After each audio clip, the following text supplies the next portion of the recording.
Oke, kita akan coba menjelaskan tentang membuat semacam chat GPT sendiri.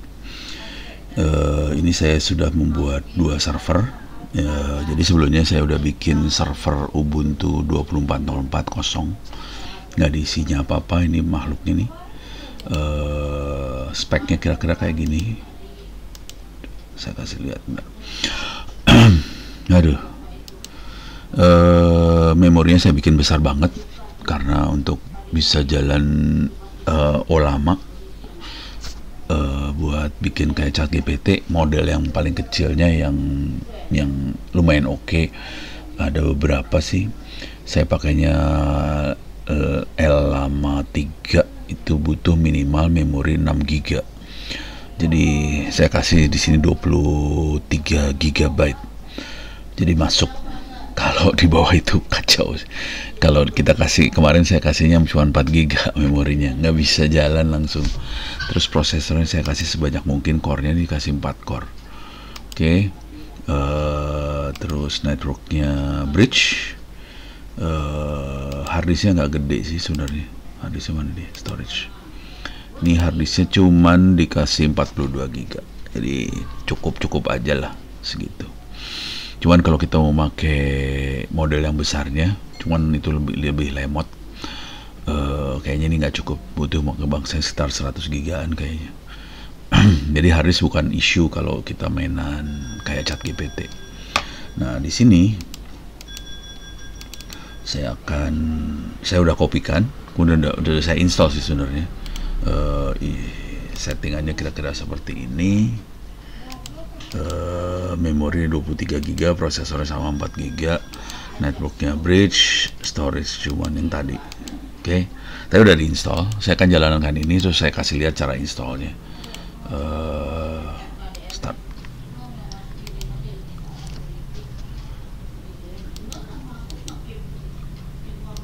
Oke, kita start. Dia jalan. Jadi ini Ubuntu kosong, jadi saya tidak pakai desktop untuk mengerjakan ini. Saya makainya mesin virtual. Sebenarnya jadi berat sih sebenarnya, teman, ya apa boleh buat lah. Sayang desktopnya dipakai. Kalau pakai desktop kita jadi ngabisin resource buat GUI. Oke, saya masuk dulu. Password 1234556 masuk. Cara installnya gampang banget ternyata, dan bisa langsung dipakai. Cuman dia umum gitu ya, informasi umum. Coba kita cek IP addressnya, kelihatan di sini. If config, IP addressnya adalah 192.168.0139. Username-nya Ono. Oke, saya quit dulu dari sini. Oke, saya akan masuk dari sini sekarang biar lebih enak ngelihatnya. Clear layar. 192.168.0139. Oke, saya masuk ke mesin LLM yang saya buat, sudo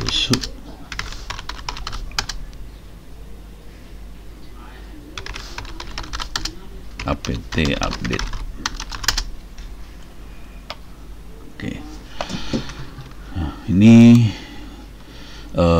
cara install lama di Ubuntu 24.04. Jadi relatif baru, cukup mudah banget. Ini langkahnya cuma segini nih. Jadi langkahnya cuma sudo install curl sama nettools, kemudian download lamanya, install, kemudian kita jalankan.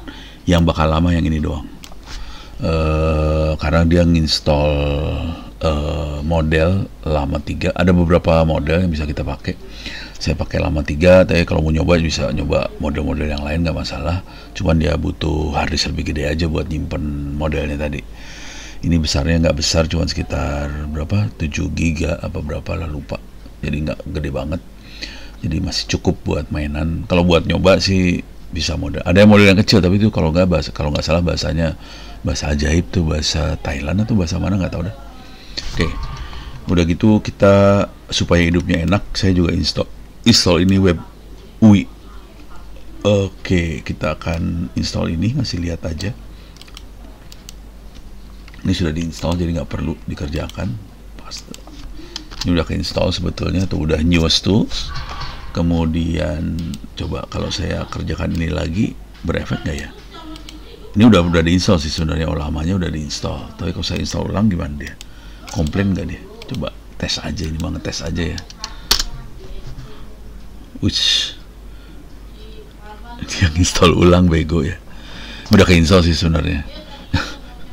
Cuman diperintahin buat install ulang, dia install lagi. Rada blow on nih dia. Ya udah biarin aja lah.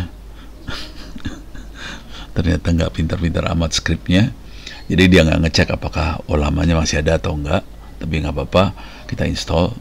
Kebetulan internetnya juga kenceng, biarin aja. Saya pakai oksigen di sini, kecepatannya lumayan.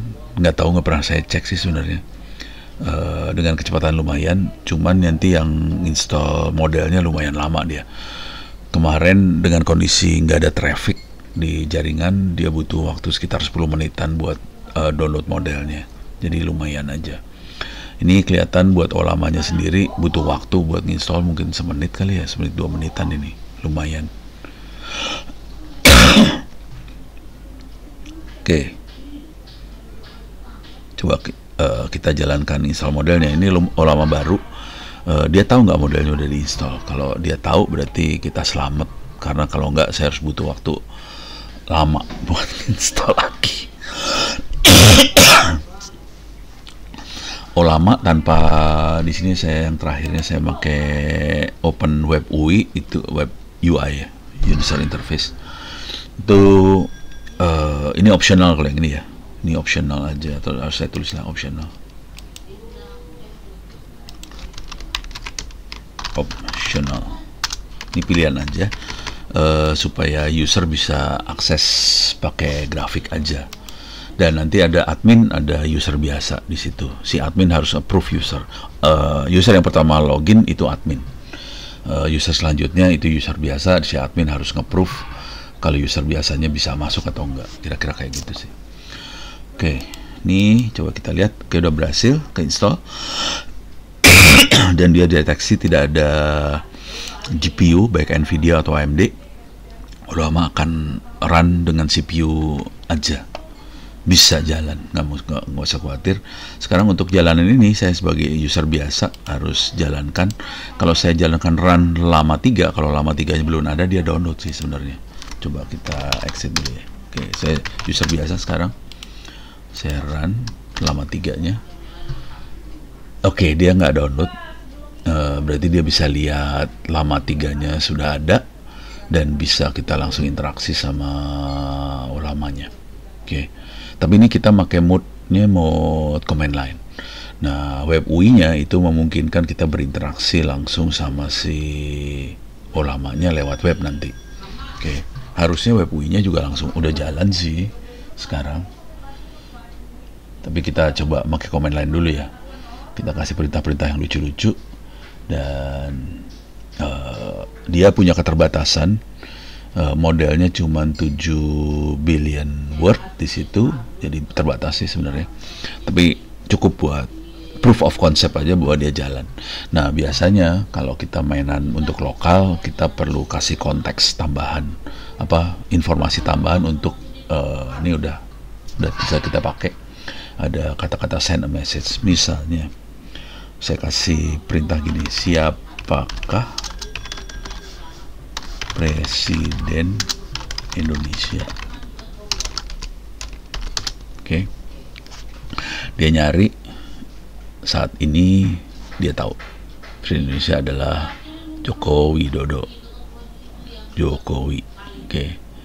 Ya, dilantik tanggal berapa segala macam. Jadi bisa jawab sih sebenarnya langsung. Oke.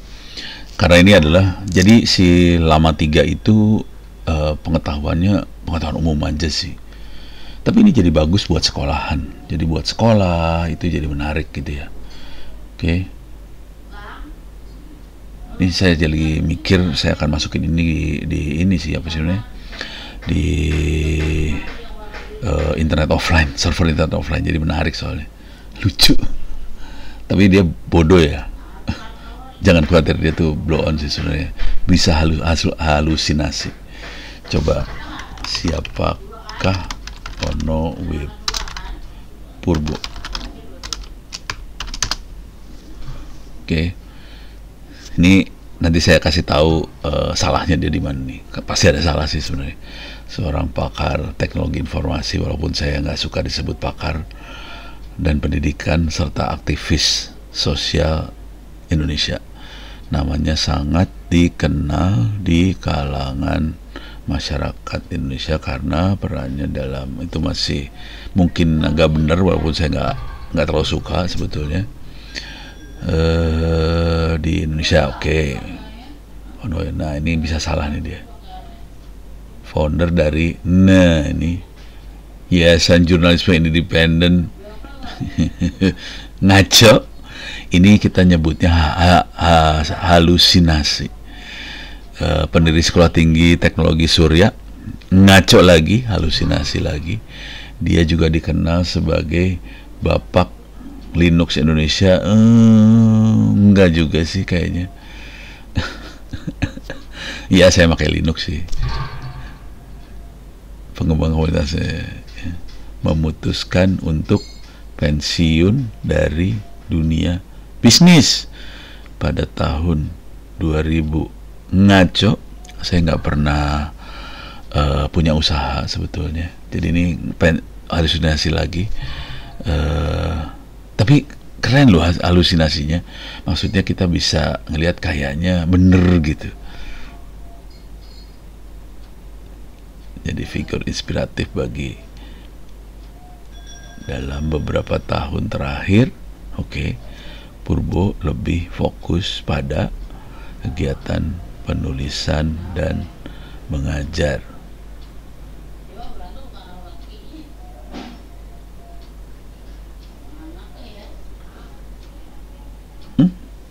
Ngaco lagi. Salah satu kolumnis yang paling populer di Indonesia sejak kapan saya? Jadi banyak ngaconya. Yang alinea pertama barangkali ya lumayan oke lah, sisanya sih ngaco sih. Jadi kira-kira gitu. Jadi kita harus ngasih informasi ke dia, ke si ulama tentang ini semua. Oke, nanti kesempatan lain barangkali saya akan uji nyali bagaimana cara ngasih informasinya. Cara kasih informasi yang paling gampang ya kita masukin teks ke dia sih sebenarnya gitu. Oke. Sambil ini jalan, coba saya akan akses ke websitenya dia. 139 tadi ya, portnya 8080. Oke. Nah ini adalah websitenya ulama. Ini ada OI itu apa nggak tahu saya. Halo, ini kalau kita lihat mirip banget sama ini ya, sama ChatGPT, padahal bukan. Ini yang Open Web UI itu kayak gini, Open Web UI. Kita bisa tulis di sini sih, siapa di manakah, coba IKN, Ibu Kota Negara Indonesia. Kita bisa nanya kayak gitu sih. Oh, modelnya harus di-select dulu. Ini ada select a model. Saya harus select dulu. Saya cuma punya ulama 3 aja yang ini. Oke. Dia langsung nyari IKN itu ada di mana. IKN atau emang gitu ya? Ngaco dia. Dia lagi berhalusinasi banget dia. Kayaknya ibu kota negara Indonesia deh.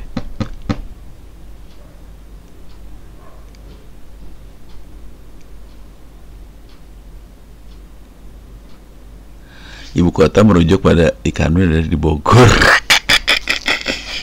Kacau. Ya, ulamanya masih halusinasi ya, jangan khawatir. Jadi berhalusinasi dia masih, karena informasinya belum kita kasih. Sejak tahun 2002, isu negara yang terletak di Kijang. Ngaco banget lah. Meningkatkan efisiensi. La ilaha illallah. Dia bisa ngaco banget lah ini, kira-kira gitu ya. Tapi dia sudah bereaksi. Tinggal datanya kita benerin sih. Oke, jadi kita bisa akses lewat comment line, kita bisa akses lewat web. tinggal nanti kita belajar bagaimana membetulkan datanya supaya datanya sesuai dengan yang kita inginkan gitu. Nah, untuk membetulkan data kayaknya ada beberapa cara. Salah satu cara yang paling gila adalah kita mengupdate modelnya tadi. Lama 3-nya kita update, cuman itu berat banget. Kemarin Arifal bilang itu perlu GPU kencang dan sebagainya, jadi saya ngeri banget buat ngupdate lama 3. Cara paling blow on yang kedua adalah saya masukin semua teks yang dibutuhkan sebelum kita nanya. Cuman itu manual banget, jadi itu yang sering saya kerjakan sih sebenarnya. Saya masukin semua teks aja baru gua nanya. jadi dia dipinterin dulu terus kita tanya. Cuman itu kan bego caranya ya. Cara yang lain adalah kita install tool tambahan yang dimana tool itu kita bisa masukin teks-teks yang kita butuhin. Kemudian kalau ada user nanya, dimasukin dulu ke tool itu dulu. Jadi ada query, ada pertanyaan dari user masuk ke tool itu, dia akan nambahin konteks, dia akan nambahin informasi tambahan supaya si olamanya nggak salah jawab nantinya, kira-kira gitu. Tapi informasi tadi udah kita tambahin dulu sebelumnya, gitu, kira-kira kayak gitu. Yang terakhir ini untuk nambahin informasi tadi, mereka sering nyebutnya rec. Apa sih namanya? Reality augmented generative apa gitu ya, lupa singkatan yang benar ya, cuman reality augmented generative kayak gitu-gitu. Nah, kalau udah ditambahin rec, itu recnya ada beberapa tool yang bisa kita pakai buat rec. Intinya kita harus masukin dokumen tambahan, nanti dimasukin ke vector database. Kemudian dia akan, kalau ada query, ada pertanyaan dari user, dicari dulu dari vector database yang ada di rack-nya dulu. Dia akan nambahin konteks nanti bersama-sama dengan query dan ininya, konteksnya kita masukin ke Olama supaya Olama kalau jawabnya nggak terlalu salah gitu kira-kira. Konsekuensinya teks yang kita masukin harus sesuai dengan kebutuhan kita sih, kira-kira gitu ya. Oke, jadi demikian. Udah jalan, tekniknya nggak susah. Saya balikin lagi ke sini, tekniknya cuman URL download, install Olama, terus tinggal di run. Ini udah langsung jalan, kita bisa pakai command line di sini. Butuh waktu 10 menit di jaringan saya untuk download si model lama 3-nya. Kemudian kita install web user interface-nya, selesai, beres. Saya tutup sampai sekian, terima kasih, mudah-mudahan bisa bermanfaat.